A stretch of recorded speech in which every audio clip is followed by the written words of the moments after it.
The Nikon D850 was gone, its leather strap still warm from my grip when I'd set it down on the kitchen counter just 2 hours ago. But now the spot gaped empty like a fresh wound. I froze, heart slamming against my ribs, because that camera wasn't just metal and glass. It was my escape, my voice, the thing that captured the raw edges of a world that didn't always see me. And there, smirking from the living room couch with my lens bag slung over his shoulder like a trophy, was Jake, my stepbrother, whispering something that made his girlfriend giggle, her eyes lighting up like he'd just handed her the moon. "Jake, what the hell?" The words ripped out of me sharper than I meant, slicing through the cozy hum of our family's Friday night ritual. Mom stirring soup in the background, Dad buried in his newspaper, oblivious as always. Jake's smirk faltered for a split second, his blue eyes, those damn eyes that had haunted my dreams since he moved in 3 years ago, flicking up to meet mine with a mix of defiance and something softer, almost guilty, that twisted the knife deeper. I lunged forward, grabbing for the bag, but he twisted away, standing tall in that effortless way he had, all broad shoulders and easy charm, the kind that made everyone in this sleepy Ohio town fall at his feet. "Chill, Ethan," he said, voice low and teasing, like we were kids roughhousing again. Not two guys on the cusp of 22 with a chasm of unspoken truths between us, lending it out for one night. Sarah's into photography, thought it'd be romantic. "You'll get it back tomorrow, Scout's honor." But it wasn't about the camera. Not really. It was the way he'd sauntered into my room earlier that week, rifling through my drawers like they were his own, borrowing my flannel because it smells like adventure, or some bullshit line that made my stomach flip. It was the late-night confessions over stolen beers in the garage, his knee brushing mine under the workbench, talking about dreams he never chased because life's too short for what-ifs. And now this, him using my world to paint himself perfect for her, while I stood here invisible, the gay kid with the fancy gear and the heart stitched together from Polaroids of what could never be. Mom's spoon clattered against the pot, and she turned, wiping her hands on her apron, her sharp green eyes, mirrors of my own, narrowing as she clocked the tension. "Boys? What's going on?" Her voice was steady, the kind honed from years of wrangling 2 teenage disasters after Dad's second marriage glued our fractured families together. Jake shrugged, all casual innocence, but I could see the crack in his facade, the way his fingers tightened on the strap. "It's nothing, Karen," he said, using her first name like he always did. A subtle wall that kept her at arm's length even after 3 years under the same roof. But Mom wasn't buying it. She crossed her arms, glancing between us, and I swear, in that moment, she saw right through the bullshit. The way my chest heaved, the betrayal burning in my throat like bad whiskey. That night, as Jake slipped out the door with Sarah on his arm and my camera dangling like bait, I slammed upstairs to my room, the walls closing in with posters of Ansel Adams and faded concert stubs from bands that sang about loves too messy to name. I collapsed onto my bed, staring at the ceiling fan whirring lazy circles, replaying every stolen glance, every accidental touch that had built this fragile castle in my head. Jake wasn't just my stepbrother. He was the spark that had ignited something in me I couldn't douse, no matter how many times I tried to bury it under layers of sarcasm and solitude. Our family wasn't the picket fence ideal you see in those Hallmark movies. More like a patchwork quilt stitched from divorce papers and second chances. Dad met Mom at a grief support group 5 years back. He'd lost his first wife to cancer, she to a husband who bolted for Vegas showgirls. I was 16, awkward and already wrestling with the fact that boys in gym class made my pulse race while girls just blurred into the background.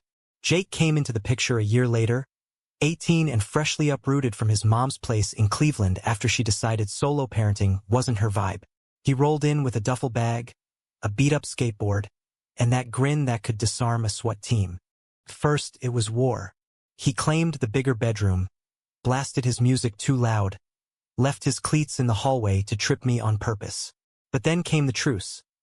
Late nights fixing his busted bike in the driveway, sharing playlists that bled from indie folk to grunge anthems, and that one rainy afternoon when he caught me sketching him asleep on the couch, charcoal smudges on my fingers like guilty secrets. "You're good, he'd said, ruffling my hair, and something shifted. The air thickened with possibilities I didn't dare voice. By senior year, we'd fallen into this rhythm, brothers in name, but everything else felt charged, electric. I'd tag along to his soccer games, snapping shots from the sidelines that made the local paper, earning him MVP nods and me a quiet thanks. Man, that lingered like smoke. He'd crash my darkroom sessions in the basement, critiquing my prints with that half-mocking tone that hid real insight. His breath warm on my neck as he leaned in close. You see the world different, don't you? Like it's all poetry waiting to be caught. And God, I did. Photography was my armor. My rebellion against a town where faggot got whispered behind bleachers and rainbow stickers earned side eyes from neighbors. I'd pour my confusion into lenses. Sunsets bleeding into urban decay, faces half-shadowed with longing. Jake became my unwitting muse.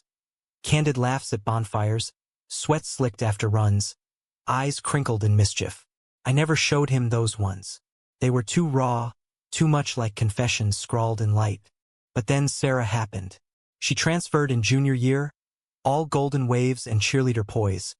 The kind of girl who made Jake's straight-laced world click into place. They started dating last summer, post-graduation haze, and suddenly our easy camaraderie cracked.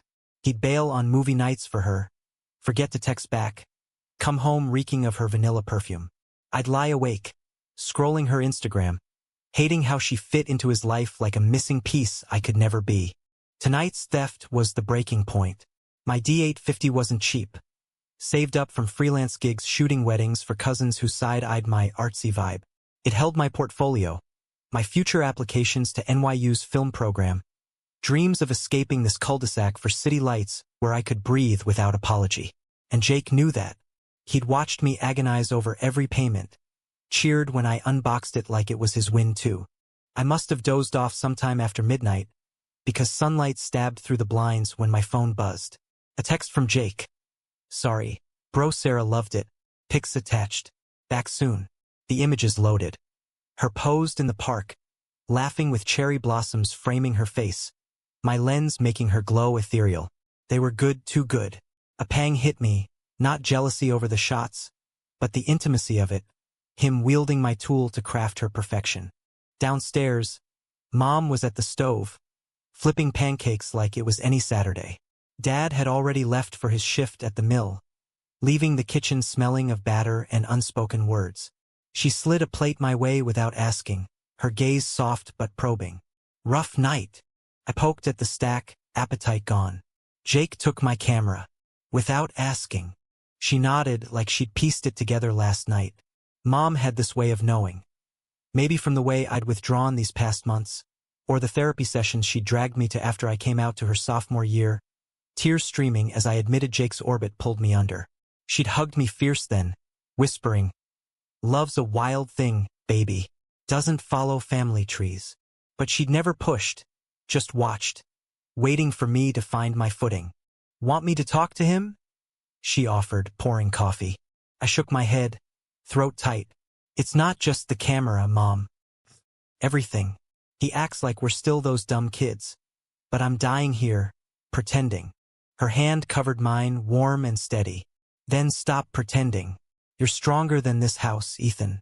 Stronger than any borrowed gear or borrowed time. Her words hung there, a lifeline I wasn't ready to grab.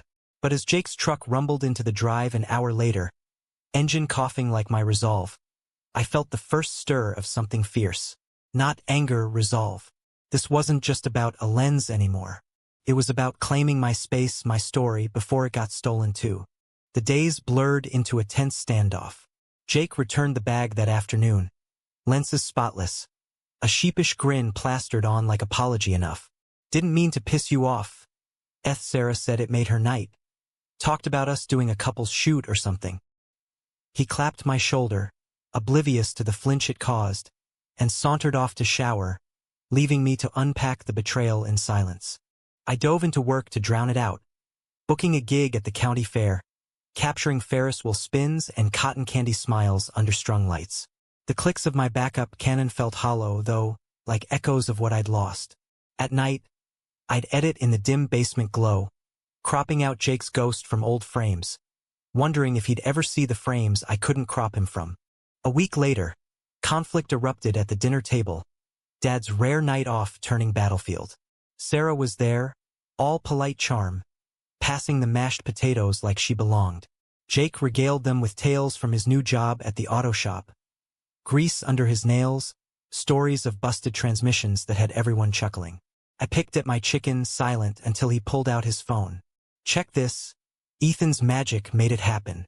The photo of Sarah loaded on the big screen via AirPlay, her eyes sparkling, the composition flawless. Dad whistled. Damn, son. That's pro level. Yeah, Sarah beamed, leaning into Jake. He's a natural with that thing. My fork clattered. It's my natural. My camera. The room stilled. Jake's brow furrowed. Whoa, easy. I said thanks, didn't I? Not the point. Heat rose in my cheeks, the dam cracking. You don't get to waltz in, take what's mine, and act like it's nothing. Like I'm nothing. Mom's foot nudged mine under the table. Support, not retreat. Dad cleared his throat. Boys, let's not. But Jake leaned forward, eyes flashing. What the hell, Ethan? It's alone. Grow up. That did it. I shoved back my chair, voice breaking raw. Grow up? You're the one playing house with my life to score points. You think I don't see it? How you borrow pieces of me to look good for her. Sarah's eyes widened, confusion rippling. Jake's jaw tightened. A storm brewing behind that easy facade. What are you even talking about? Everything. The word exploded, years of pent-up ache spilling out. The clothes, the stories, the way you lean on me like I'm your shadow. But I'm not, Jake. I'm not your prop. He stood too, chair scraping like nails on chalkboard. You're my brother, asshole. That's all. The lie hung heavy, because if it was all, why did his voice waver? Why did his gaze drop, avoiding mine like it burned? Mom rose then, hand on my arm. Enough. Everyone, breathe. But the damage was done. Sarah mumbled excuses and fled, tires squealing down the drive. Dad retreated to the den with his beer, muttering about teen drama. And Jake? He stormed upstairs, door slamming like a guillotine. I sank onto the porch steps, night air cool against my flushed skin, stars pricking the sky like distant judgments. Mom joined me, blanket draped over our shoulders, her presence a quiet anchor. He didn't mean it like that, she said softly, though we both knew it wasn't true. Maybe not. I leaned into her, the weight of it all pressing down. But it feels like betrayal every time. Like I'm invisible unless I'm useful. She squeezed my knee. You're not invisible, Ethan. Not to me. And deep down, not to him either. But love, family love, the other kind, it's messy. Doesn't mean you fold. Her words echoed as I lay awake that night. Jake's door creaking open down the hall like an invitation I couldn't answer. The house settled around us, secrets creaking in the floorboards, and for the first time, I wondered if standing strong meant letting go, or fighting for the truth buried between us. The next morning dawned gray, rain pattering against the window like hesitant applause, mirroring the fog in my head. I skipped breakfast, grabbing my backup gear for a solo shoot at the old quarry. Rusted machinery and water-slick rocks that screamed abandonment, perfect for channeling the churn inside me. Clicks echoed off the stones, each frame a purge. Jagged edges, blurred horizons, me pouring the fracture onto film. By noon, my phone lit up with texts from friends. Heard about the dinner bomb. You okay? Gossip traveling faster than light in our tight-knit suburb. I ignored them, focusing on the negative space, the voids where Jake fit. But he found me anyway, trucks splashing through puddles as he pulled up to the chain-link fence. Ethan. His voice cut through the drizzle, boots crunching gravel as he hopped the barrier. Water beaded on his hoodie, darkening the fabric to his skin, and damn if my traitor heart didn't stutter. He looked wrecked, dark circles under his eyes, jaw shadowed with stubble, like the fight had gutted him too. I lowered the camera, rain blurring my lens. What do you want, Jake? Come to borrow my rain jacket next. He winced, hands shoved deep in pockets. Look, about last night. I was pissed. Sarah dumped me this morning. Said I treat you like a sidekick or some shit. That I'm complicated. The word hung, loaded. Complicated. It was our code for the gray areas, the arm around shoulders that lingered too long, the inside jokes laced with subtext no one else caught. I turned away, fiddling with my aperture. Good for her. At least someone's honest. Ethan, wait. He stepped closer, gravel shifting underfoot, his scent, rain and engine oil, wrapping around me like a bad habit. I'm sorry about the camera and the fight. You're not a prop. You're the only one who gets it. Gets me. My throat tightened, the rain masking the sting in my eyes. Gets you? Or enables you? You take Jake. You take.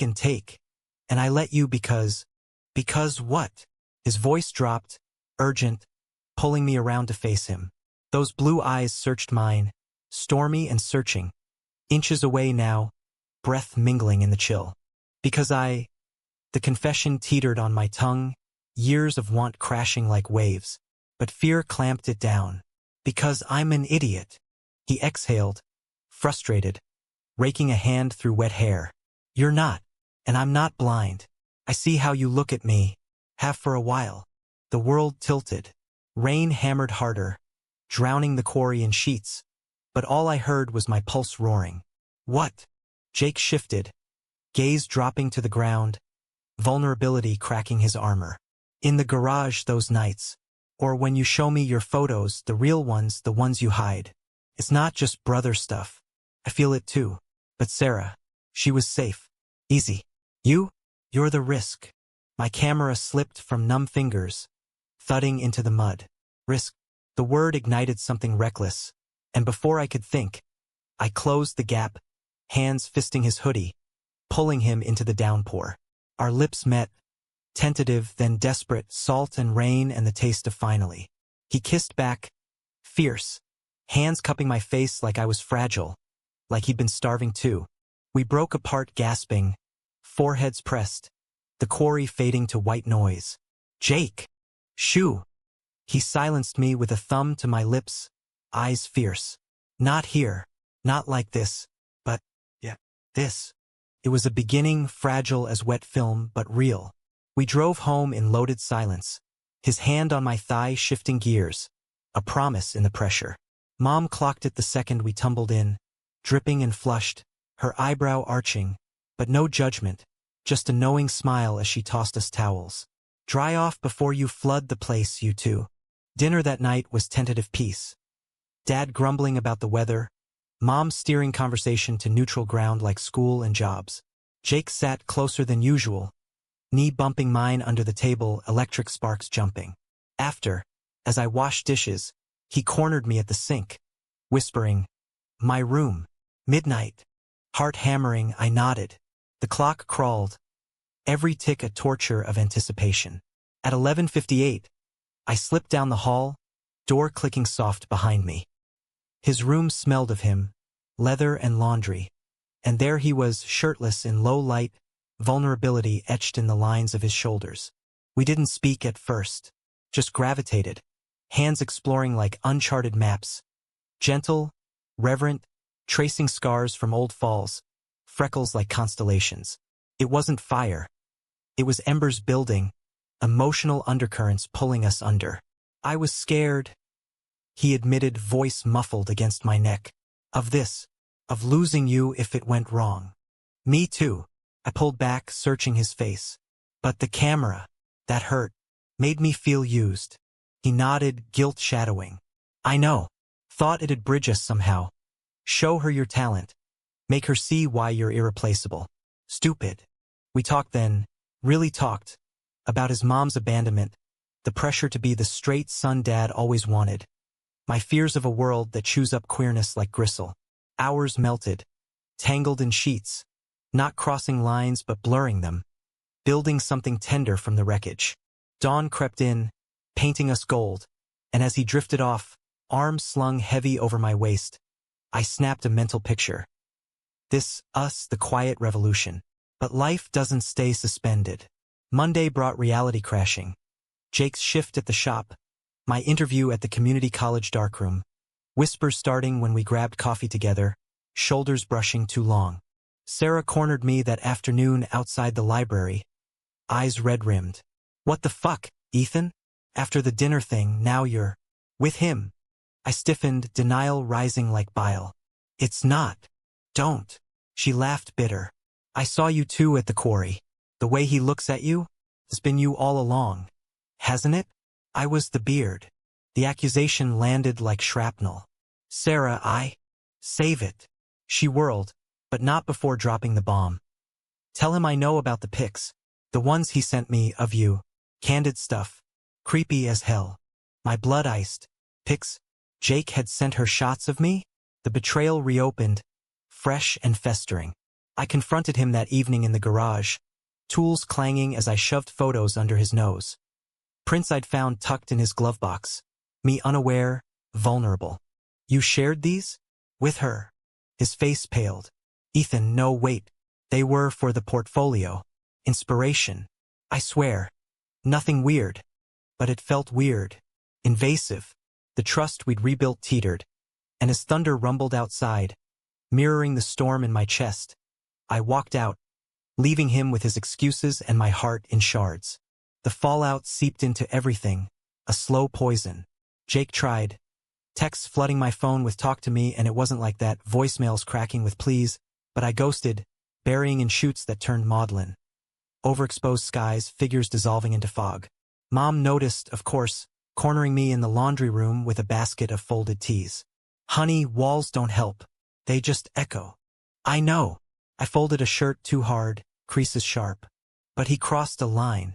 Shared me without asking. She sighed, sitting on the dryer. Boundaries get blurry in love. Doesn't excuse it, but he's fumbling, Ethan. Like you. Like all of us. Her eyes softened, recounting her own regrets. Marrying too young. Ignoring red flags. Forgiveness isn't weakness. It's choosing forward. Her wisdom stuck, a seed in cracked soil, but pride watered resentment instead. A week later, conflict escalated at the annual town fair. Booths strung with lights, air thick with fried dough and laughter. I'd been hired to shoot candids for the newsletter, lends a shield against the crowd. Jake showed solo, weaving through stalls until he found me by the carousel, horses bobbing like forgotten dreams. Ethan. His voice was gravel, hand tentative on my elbow. Please. 5 minutes. I relented, nodding to a quiet bench under oaks. Words tumbled, apologies layered thick, explanations thin. The pics were dumb. I was trying to impress her with your talent. Not expose you. I get why it hurts now. Why'd you even date her then? The question slipped. Raw. If you felt this sus? He leaned forward, elbows on knees, rain from last week still haunting his eyes. Denial's a hell of a drug. Dad's always on about man up, settling down. You're the wild card. The one who makes me question everything. The admission hung, vulnerable, pulling me closer despite the ache. And now I choose you. Simple, seismic. His hand found mine, fingers lacing, thumbs stroking like a vow. The fair swirled around us. Kids shrieking on rides, couples swaying to midway tunes. But we were island, adrift in possibility. We kissed again there, soft under the oaks, world fading to brass notes and sugar scent. It felt like absolution, the betrayal's sting dulling to scar.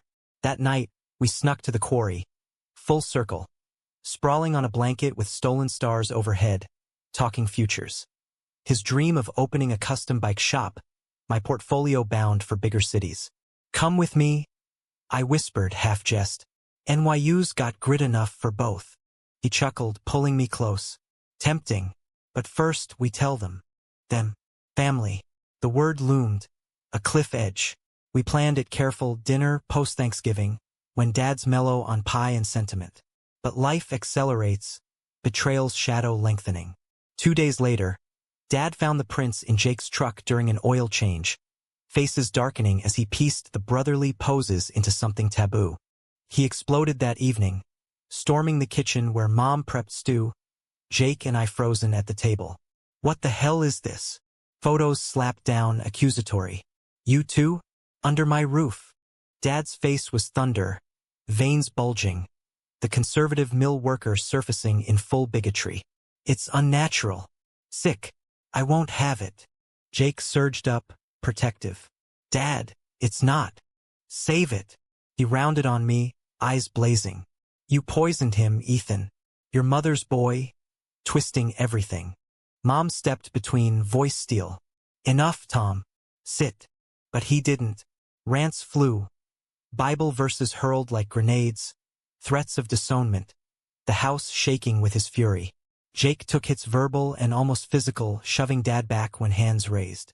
I pulled him away, heart shattering, as Mom herded Dad to the den, doors slamming final. We fled to my room, barricaded, breaths ragged.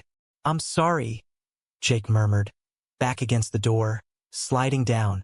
Didn't mean to blow it up. Not your fault. I joined him, floor cold under us. His hate, not us. We held on through the night, whispers, tears, plans fracturing. By morning, Dad was gone to work, Mom waiting with coffee and resolve. He'll come around, she said, though doubt creased her brow. Or he won't.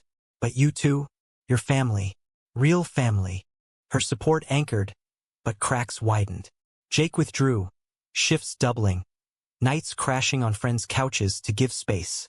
I poured into art, a series on fractured bonds, glass shards refracting light, exhibited at the local gallery to murmurs and nods. Pride swelled, but loneliness gnawed. Texts from Jake sparse. Miss you. Hanging in. The climax brewed mid-December, snow dusting the town like fragile peace. Dad demanded a talk. Me alone. In the garage, tools silent witnesses. End it, he growled, arms crossed. Or get out. I won't watch my son ruined. Rage boiled, but I stood tall, Mom's words echoing. Ruined? By love? That's your fear, not mine. He scoffed. Love? It's confusion. Get help. I left, chest tight, driving aimless until quarry lights beckoned. Jake was there, waiting like instinct. Dad called, said you're stubborn. We embraced, snowflakes melting on skin, the world white and waiting. What now? He asked, breath clouding. Now we fight, not with fists, but truth. We drove to Mom's bridge club, a den of gossips and allies, spilling our story raw. Gasps rippled, but her friends rallied. Hugs, promises of talks with Dad, a check for my NYU fund from the girls. Emboldened, we faced him together that night, living room lit tense. Mom flanked us, hand in mine. Tom, listen. They're good boys, loving ones. Hate won't fix this. Dad's bluster faltered under scrutiny, eyes darting. It's wrong. Is it? Mom pressed, voice breaking. Or just different. Remember us, second chances. This is theirs. Silence stretched, glacial. Then, a crack. Jake's hand in mine, visible, defiant. Dad looked away, shoulders slumping. I need time. It wasn't absolution, but a thaw. We exhaled, the room heavy with unsaid. As snow fell thicker outside, Jake squeezed my fingers. We did it. Not over, no fairy tale bow, but standing strong together in the mess of it all. Betrayal lingered, a ghost in the margins, but we transmuted it. Gear returned not just physically, but with respect. Jake commissioning portraits for his shop, crediting me bold. Romance bloomed quiet, picnics in hidden clearings, hands held under diner tables, futures sketched in shared journals. Yet the real arc bent toward me, inward. Mom's reaction that first night, her unyielding light, taught resilience. Not in Jake's arms, but my own skin. I applied to NYU, acceptance letter arriving crisp in spring, a ticket out. Jake promised visits, his shop blueprints including a darkroom nook for the artist. Dad's thaw was slow, gruff nods at breakfast, a hesitant proud of you at my exhibit. Not perfect, but human. And in the end, as I packed for the city, Jake and I on the porch swing, sunset painting us gold. I realized the story wasn't his theft or Mom's stand. It was mine, claiming the frame, focusing true, loving fierce in a world that blurs the edges. We kissed goodbye, lingering promise in the press. Write the sequel, he teased, eyes shining.